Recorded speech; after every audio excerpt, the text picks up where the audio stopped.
ఒక చిన్న గ్రామం, మామూలు కుటుంబం, కానీ ఒక వ్యక్తి అచంచలమైన విశ్వాసంతో ఏ విధంగా ఎదిగాడో దానికి ఒక ఉదాహరణ రామోజీరావు గారు అని చెప్పి కూడా నేను మీకు తెలియజేస్తున్నా. ఒకే ఒక ఎన్టీఆర్ ఉంటాడు, ఒకే ఒక రామోజీరావు గారు ఉంటారు. వారిని ఎవ్వరు కూడా జీవితంలో అధిగమించలేరు, అది ఎవరికి సాధ్యం కాదు. అలాంటి ఒక అసాధారణ శక్తి. ఆయన ఒక వ్యక్తి కాదు, ఒక వ్యవస్థ. అలాంటి వ్యవస్థను నిర్మాణం చేసిన వ్యక్తి రామోజీరావు గారు.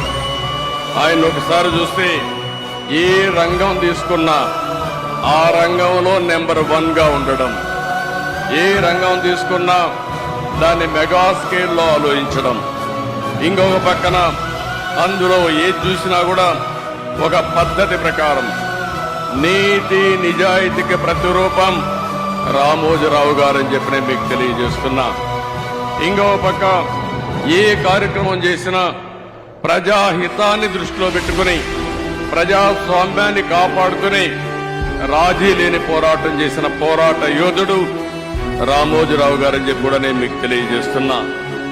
ఈరోజు ఆయన ఏ రంగం తీసినా మీరు చూస్తే, వ్యాపారాలు చేసినా, సినీ రంగం చూసినా, సేవా రంగం చూసినా, పత్రికా రంగంలో చూసినా ఆయనకు ఆయనే సాటి.